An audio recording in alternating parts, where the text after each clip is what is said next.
And we are back for the top 8 of the 2017 Legacy Nationals. I'm Jared here with Jitesh. Hello, everyone. So let's see our top 8 bracket, and I believe you feature on this one.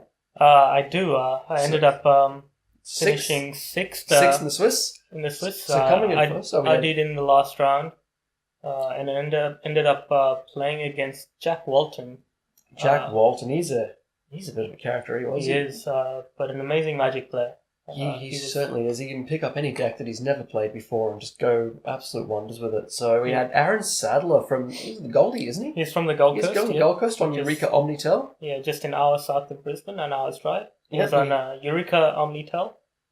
Quite a spicy deck. And rather than playing Sneak and Show, that just plays 4 Show and Tells, 3, I believe, Eurekas, and Omniscience that you then hardcast Bristlebrand and Emrakul and win the game. Oh, that is cool.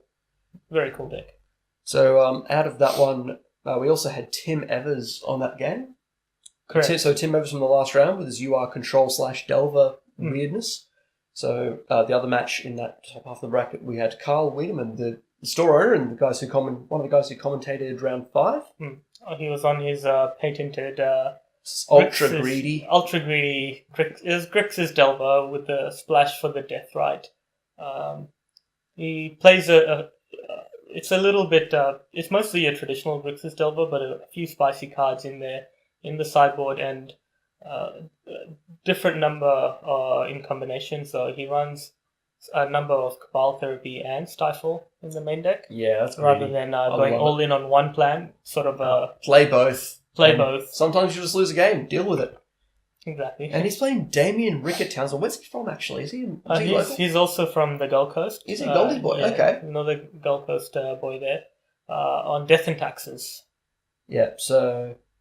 And we also had you and Jack Walton, as we described. You were on your Miracles deck from round 2. So I was on the blue-white Neo Miracles deck up against Jack Walton on Lurin. And the final match, which is the one we're going to watch today, is Sean Brown from Melbourne. He's one of the head honchos there on the Salt Mine, which there's a link to it there. It's a very, very nice podcast about Legacy. He also writes regularly for MTG Goldfish on This Week in Legacy. Yes. He's a really cool guy. I've only met him a couple of times myself, but he's... really cool guy, really good player, and does a lot for the Legacy community, both in Australia, but in Melbourne, Australia, and the rest of the world. No, good on him. And he was playing Paul Long, who we saw earlier today. Yeah, so Paul, local player who's playing Czech Pile. Very traditional Czech Pile list. Sean Brown is on a Rug Delver list. That's going back a bit. Old Canadian Thresh. Old Canadian Thresh, going back a bit. However, a little bit spicy. Yeah. No Tarmogoyfs in the deck. No Goyfs? No Goyfs. So okay. His threat base consists of 4 Delvers, 4 Nimble Mongoose, and 2 Hooting Mandrills. Yeah, Hooting Mandrills is a bit of action there. I quite like Hooting Mandrills. Quite a card. However, there's a little bit of clash going there. With Nimble Mongoose, you want to hit threshold to reach 3/3, and with Hooting Mandrills, you want to be delving away your graveyard. I'm not sure I like it, but I do like the trample in the deck there. I like Hooting Mandrills as a card, having trample and being outside bolt range, outside fatal push range, and the deck decay range is great. Oh, that's true as well because it's a 5 cost. Yeah, and the deck doesn't go down quite as quickly to go-away strategies like it does with the Goyfs. But what we can do right now is we will show you the results of the other 3 matches. Well, obviously, we're going to watch Sean versus Paul in a moment, but Tim took out Aaron. Carl took out Damien. Correct. Is it Damien or Darian? Darian. It is Darian. I've written down Damien for some reason. It is Darian Rickett Townsend. Thought that looked wrong. And Jack took you out. Yeah. Unfortunately, I lost to Jack in quite some exciting games. Well, commiserations, eh? But let's take a look at this one, Sean versus Paul. Well, let's get going. So there we see Sean with his Salt Mine playmat. Looks really cool. And we're going to go ahead and, those of you watching on PC, let's make that into a link to the Salt Mine. Yeah, and Paul on the right there with the GP Vegas playmat. Paul actually made his way out to GP Vegas this year. Did he go out with you guys? Okay. He did. There's actually quite a big group from Brisbane making its way to Vegas this year. Couldn't make it I believe this about year. 10 or 11 of us. I chose to because I had think I was judging something that weekend, but I stuck back and played Masters as well. Did really badly. I did really bad. I was on Grixis Delver for the Legacy. I don't play Highlander, but I played 3 out of my 5 rounds. I was playing Storm and Vintage against Shops 3 times. Still came 10th. I was the only Storm player in the room. So I thought, okay, so Storm's a bit of an outside strat. I go to Nationals 8-player event with, I think, 5 Storm players. Yeah, and that one standard player. And there was a Legacy player, a standard player, one guy playing something, I don't remember what the third guy was on, but then there were 5 Storms. Okay, so we're about to get started. That's here. a nice looking opener on Sean's side. Yeah, lots of spells, not too many lands, but that's the way Rug Delver operates. Paul on the right there, I didn't see too many lands there, so there was a Bilson's Tricks there, which is quite a good card in this matchup. It's a good card, but it's too slow. But it's too slow, especially when you don't have the lands to cast it. So I believe Sean had the highest seed and was on the play here. Yep, so Sean was in second, I believe. Mm-hmm. Yeah, he was second in the Swiss. Yeah. So we see 2 lands, a Ponder, a Force of Will, and a Leovold for Paul. So a decent hand here. And he scries, he's deciding on his scry here, sorry. So there's a counter spell as well. He scries to the top. Yeah, only 18 lands. It's 4 Wasteland for Sean, 6 Duels and 8 Fetches. But that's exactly what you want in Rug Delver. Quite typical. Sean has the option here of maybe Spell Piercing or Ponder. Yeah, which he does. That feels good. It does.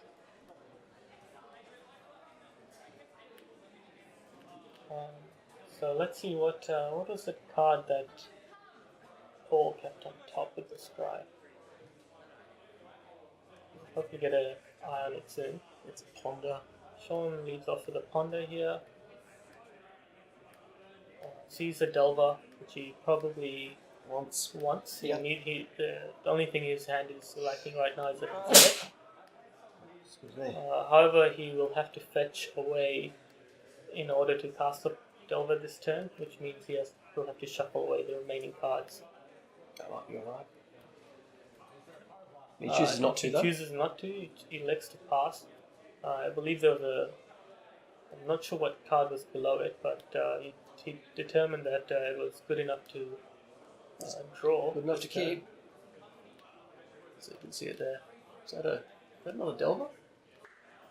Couldn't quite see it. Couldn't quite see it, no. So his hand has a Brainstorm, a Lightning Bolt. He's not making it easy for us. No. Lots of Kibble-like shuffling going on with the hand. Paul's going to attempt to counterspell this Delver sequence.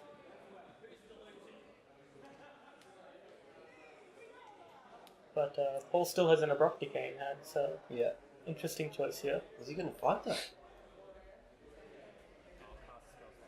I'd imagine Sean's wanting to fight over this thing as it's his only threat. So it's got the Smell Snare. Yep. Yeah, that was that card below the Delver, right. the Spell Snare. So Spell Snare takes care of Counterspell, Delver resolves. However, Paul does have that answer, but does he have the third land to cast his Leovold? He does not. No, this is... So a Wasteland here is going to be quite brutal if Sean can get to that. However, the Delver flips. I imagine he gets Abrupt Decayed. Yeah, this is about to go very, very quickly in Sean's favour. But he'll cast a Brainstorm, try to find a Wasteland here. Wasteland here, and he's got this wrapped up. Yeah. I can't see it off there.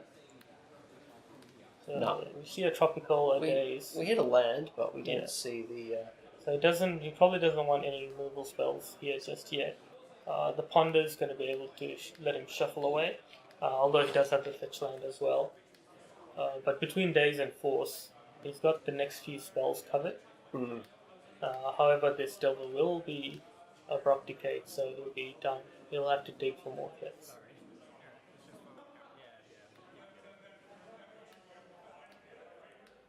We see the shuffle here, and I'm guessing a ponder will be cast off that volcanic. Yeah, it seems right.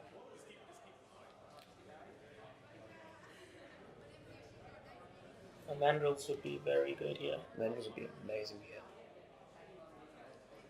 Let's see a brainstorm There's and mandrills. mandrills. Oh, and a and delver. a delver. That's a very good ponder. Now he's got to ponder which one of those he wants. I like taking the mandrills here.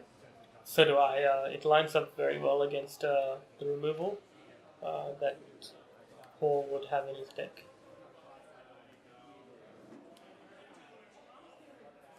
Yeah. Fine over He that. attempts a counterspell on the Delver, which gets dazed. Paul finds his third land and immediately Deluges for Deluges 2. for 2. Oh. That is Force of Will, and then Force of Will back. So this deluge is going to resolve. Both Delvers are going to die. However, Paul's taken a bit of damage here, and he's down to 13. Yeah, there we go. So we'll see the Mandrills likely come down this turn. Yeah, mandrills will be this turn. And what card did he keep on top? Was it the Delver or the Brainstorm? It doesn't really I believe matter. it was the Brainstorm. In which case, then he can't. Oh yeah, he can. He can still He's still got a Brainstorm land and drop, yeah. Mandrills away. But there's a Wasteland. He can Wasteland and Mandrills this turn. Oh wow, yeah, Get I like him, that. get Paul off either green or black here. Get him off black. I'd be tempted to get him off black here, yeah. Yeah.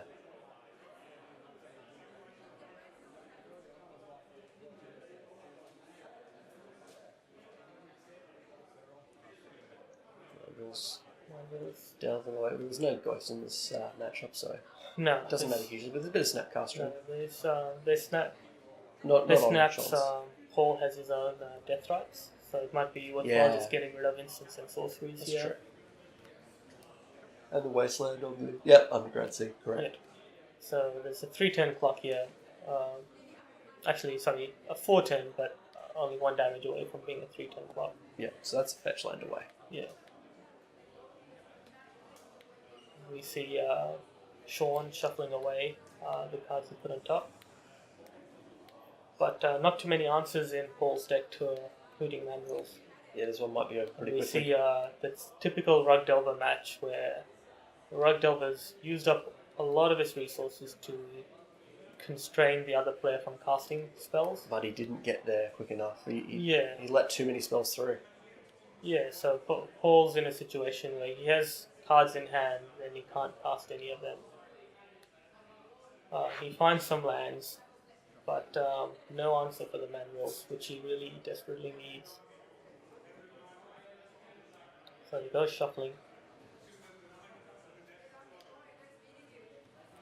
Finds a Colligan's Command, which he cannot cast at this stage. Command is not good. He needs The Mandrills- he's 2 colours short. He is. Wow, that's horrible. Nimble And Mongoose. the Does Mongoose comes in. he have Thresh at the moment? Does not matter. No, 'cause it doesn't matter at it's all. lethal without the threshold as well. True. So Paul packs it in there. Yeah, We he's go had to the enough. sideboard. Paul's bringing in a couple of flusters. Sorry, Pyroblast. He's definitely got Pyroblast coming as well. A Pyro and a red Elemental Blast. I Just to play saw around 2 Surgical. Diabolic Edicts coming in. 2 Diabolic Edicts. Yep, definitely. How do you feel about Surgicals? It might keep him off Hooting Mandrills for a turn. No, No? don't like it at all. Fair? I don't think it does much. He's considering a Pithing Needle.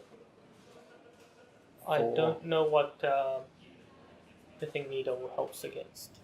I haven't really got fetches. Let's have a look at Sean's list. You'd have, but you don't want to bring in Pithing Needles for fetch lands. No, of course not. The only cards that have activated abilities in his deck are his fetch lands. And maybe a And- Lavamancer? Is there a Lavamancer? Is there a blue Lavamancer in No. the sideboard? There's not. There's a Barbarian Ring in the sideboard. Interesting. Which I walked over, I watched this match in game 2, and I remember seeing the Barbarian Ring out, so it might be relevant. But it's insane to bring in Pithing Needle for that. Yeah, exactly. So he's considering bringing in Flusterstorm as well. I do like Flusterstorm in this matchup. I love Flusterstorm here. I love Flusterstorms against any Stifle deck. It's a very clean answer to that card and ensures that you're able to cast your other more expensive cards. So I think he brought in a Flusterstorm. He took out a number of Force of Wills, Jace, and I believe Counterspell. What about Sean's sideboard? Actually, he wrote a report on this game up in the Salt Mine. Let's have a look. Let's see what he brought in. I think I saw some number of Pyroblasts. Not quite sure what else was there.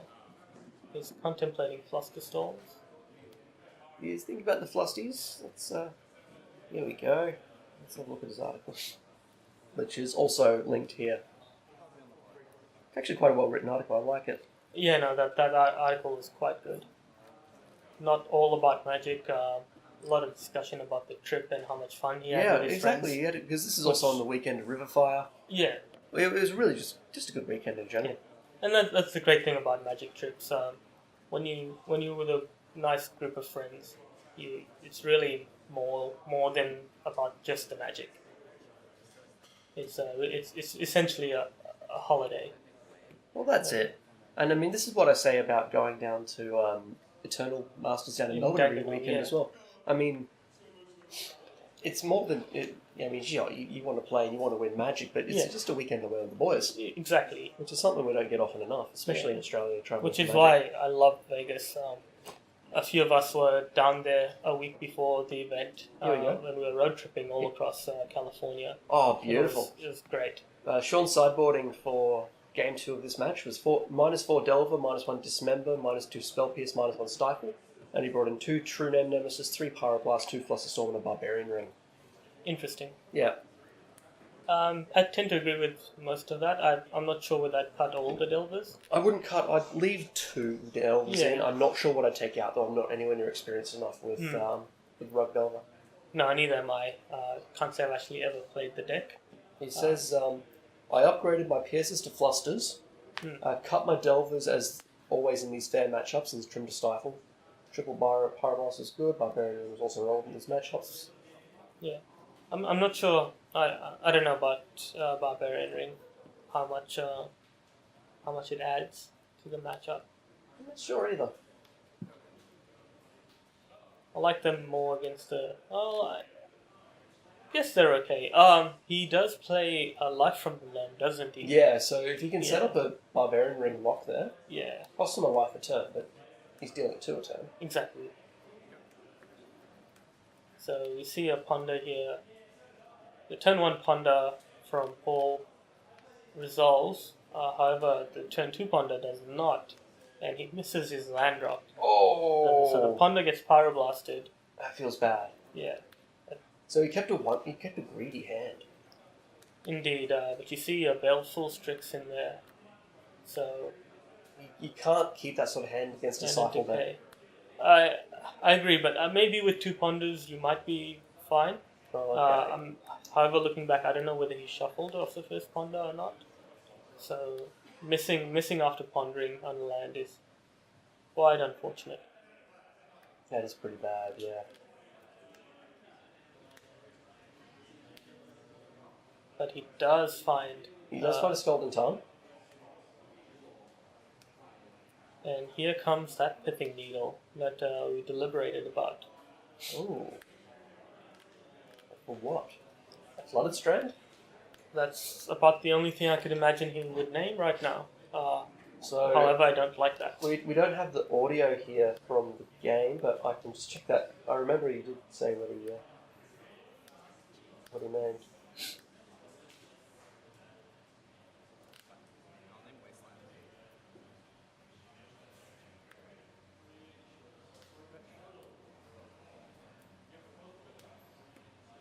So the needle resolved. Paul will be attempting to cast his Deathrite Shaman here. Paul named Wasteland off the Pithing Needle. Interesting. Possibly because he watched the previous match and saw the loan? Yes. Whereas had he named Flooded Strand there, would have been pretty nasty. Yeah.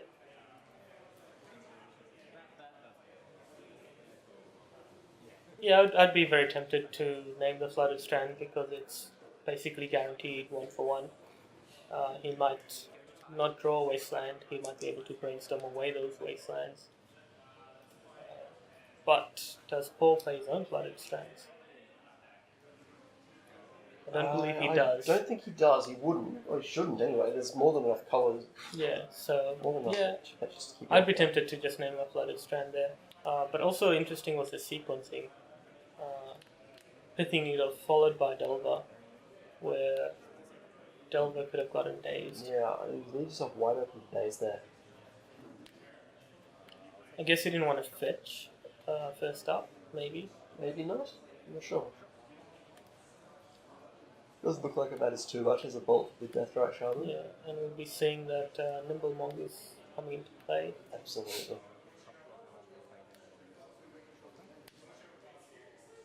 This should be a trot. Yep. Yep.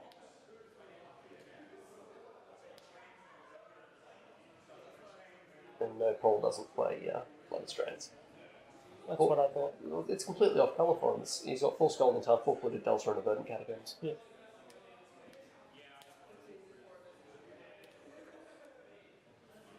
So, Baleful Strix here, attempted by Paul. Hasn't drawn the third land yet, but I believe that Strix might resolve. We have a Brainstorm in response by Sean, looking to find a Daze or maybe a Force of Will. What does he find? Is that a Daze? Looks like one. It's a true name. No, It is a it's Daze. a It is a Daze, Daze. Yep. There it is. So a bit of discussion here on whether Sean put 2 back. I believe it did. It looked like he did, so I think he did. yeah. I mean, the answer's flashing on the screen now. Yes. But yeah, the Baleful Strix gets dazed. Threshold is only 1 card off for Nimble Mongoose, and there's that fetch land. So Threshold will be live provided he fetches the Delta. And that'll knock Paul down to 15 life. Yep. And also just provide a very hard to deal with threat. It's Shrouding Threat. You can Deluge for 3, but that Yeah, not so good to Deluge and the Diabolic Edicts that he brought in. No, Diabolic Edict as well. Yeah, that'll be good. As Those long are as you about the can get only it things fast. that hit them. But Diabolic Edict is quite stretched here because he needs it for True Name Nemesis as well. Or one or the other. One or the other. TNN's only slightly nastier, but you can Deluge it for 1, not 3. Correct. And no more land for Paul again, Oh, wow. unfortunately. So And that Leovol's sitting there in his hand, taunting him too. yes, Leovold, Abrupt Decay, which you can't cast, Jace, which you can't cast. Wow. Oh, this doesn't feel good. No. So with this True Name coming down, he'll be down to a 2-turn clock. This is almost With all not many answers, and with Fluster in hand, and a Lightning Bolt. That's 1 more damage for Sean. Looking very good for Sean here. Yeah. So if Sean leaves up Fluster mana and casts a True Name, Brainstorm is drawn. I imagine this gets Fluster Storm. It should do.